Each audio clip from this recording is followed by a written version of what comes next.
Ia fiți puțin atenți la mine, că am să vă zic ceva. Fac story, stai așa.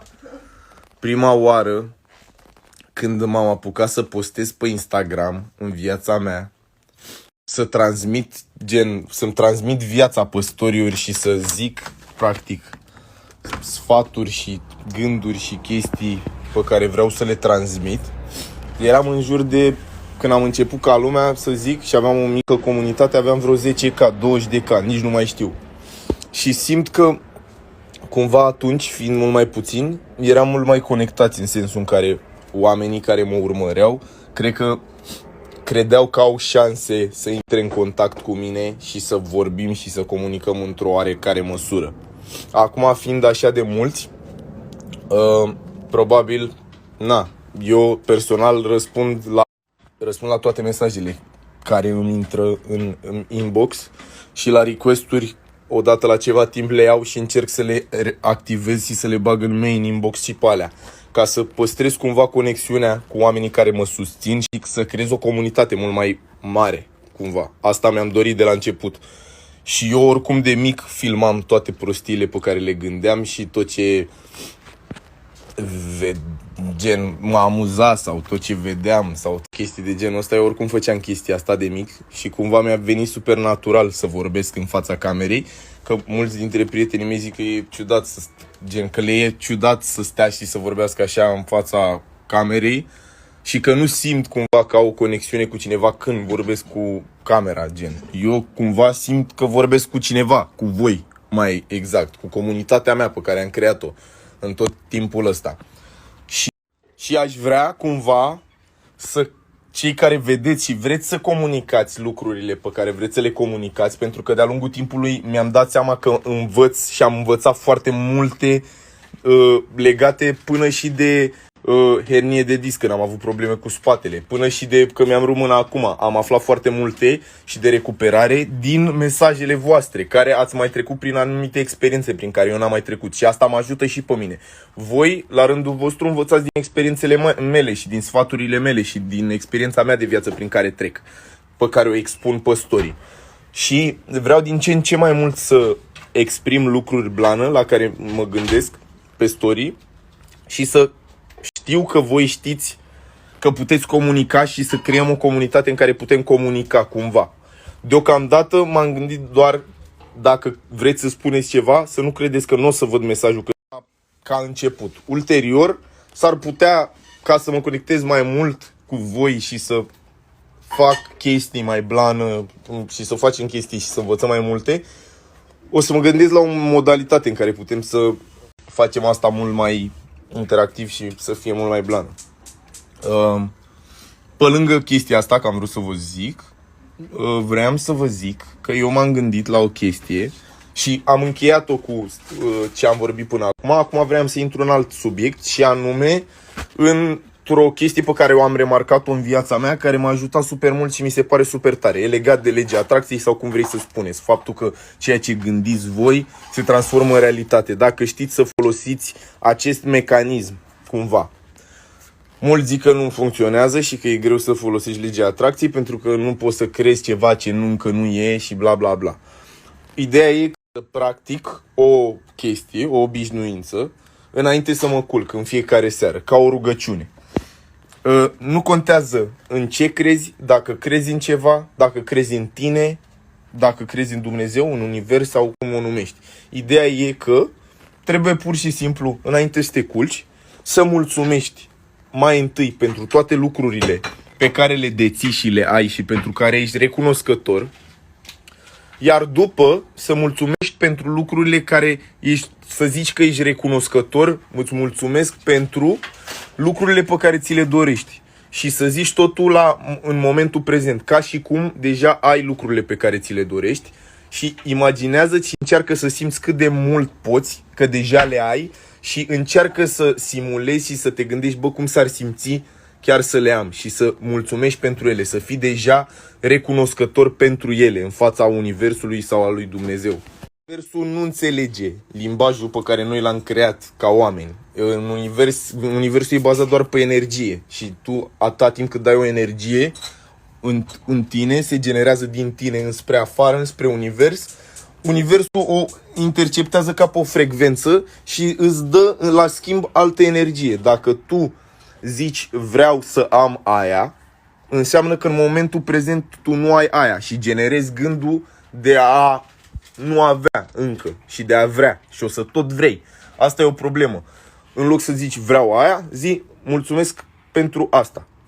Că am asta, deși nu ai, nu contează. Așa păcălești universul și e o tehnică foarte bună să te convingi că meriți lucrurile alea pe care le dorești. De exemplu, un exemplu foarte, foarte clar e că eu mi-am dorit să fac foarte mulți bani și inițial când nu aveam bani deloc, și cumva muzica și Instagramul și câteva căi în plus, gen de promovări, de influencing, de pula mea, studio, de înregistrat oameni și mai multe modalități de a face bani, prin care am făcut banii pe care i-am acum. Scuza, practic, din spatele faptului că universul mi-a dat mie bani e că am aflat prin metodele astea ale muzicii să fac bani.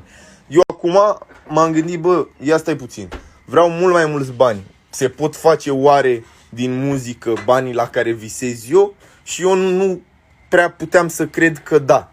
Pentru că e greu să faci, să zicem, milioane de euro brusc și super așa, gen, din muzică. Știi? Și brusc mi-am găsit cealaltă scuză. Nu. Practic, la un moment dat mi-am dat seama că mă împotmolesc prin faptul că eu nu cred că se pot face banii la care visez eu din muzică așa mulți. Și poate unii cred asta și poate unii dintre voi care vedeți storiul ăsta, voi credeți asta și reușiți. Bravo! Eu m-am împotmolit prin faptul că nu prea cred că pot asta. Ideea e că am reușit să-mi schimb puțin gândirea și mentalitatea, încât am continuat să fac ceea ce am făcut până acum în muzică, în story-uri, în bla bla bla, să fac muzică, ba chiar o fac mai blană din cauza că am trecut pe un mod în care o fac doar din pasiune și din plăcere. Și am trecut practic modul din care vreau eu să vină bani, în am concentra foarte mare parte din timp pe cripto și pe NFT-uri și pe tot felul de proiecte și pe ICO-uri și pe bla bla bla.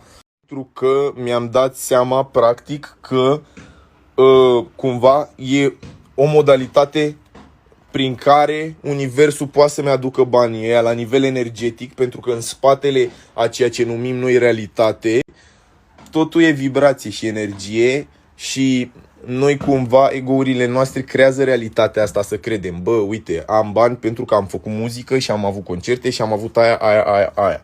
Dar în spatele a ceea ce am creat eu, această realitate pe care am materializat-o și eu cred că așa e, pur și simplu la nivel astral eu am ajuns să fiu mulțumit și să am bani.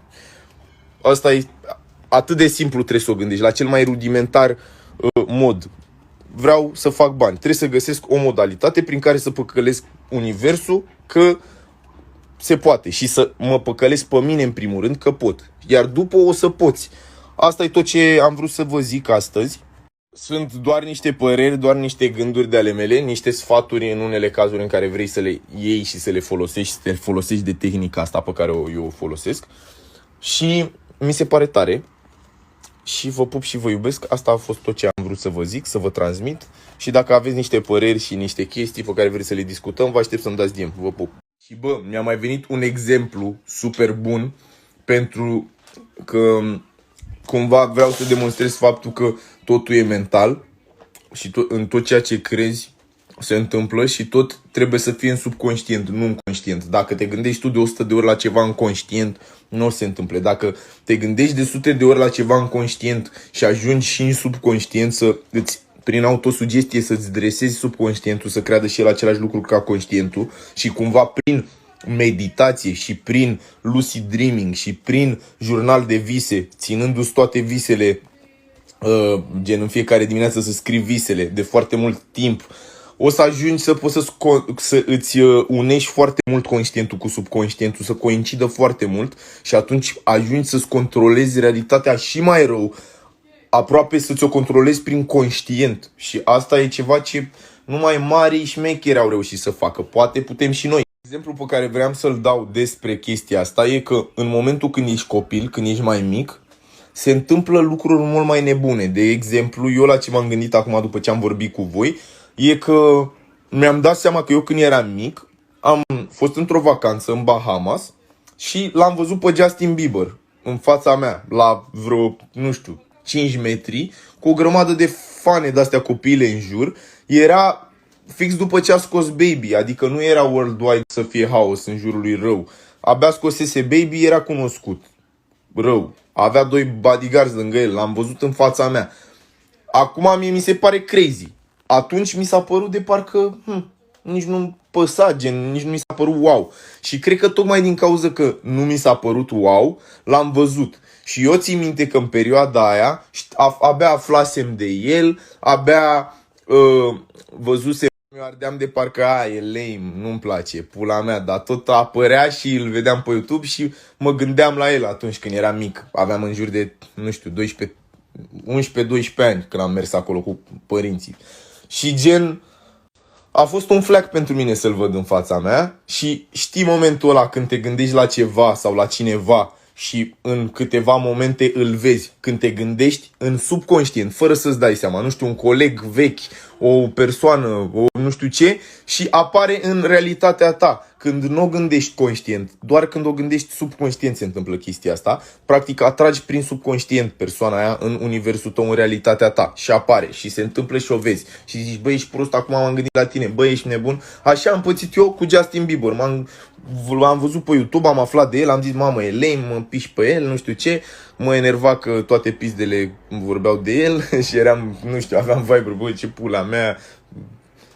Și mi s-a părut un căcat. Acum, pula mea, dacă am mintea de adult, care e mult mai sceptică și mult mai se îndoiește de lucruri, nu cred că o să stau eu să mă gândesc la Ghana 5 minute și să-l văd. Sau să fiu în altă țară, în Paris, să zicem că, hai să zicem că în România nu o să apară nimeni. Pula mea, eram în vacanță undeva unde era cumva un vibe în care mergeau toți nebunii, toți șmecherii.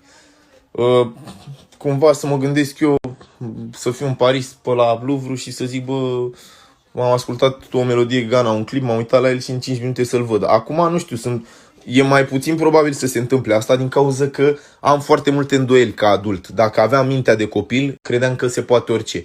Și e foarte bună mintea de copil și cumva când erai mic puteai să-ți imaginezi mult mai clar. Când îți imaginai chestii în capul tău cu ochii închiși, le vedeai mult mai clar. Când te jucai cu chestii, îți imaginai chestii.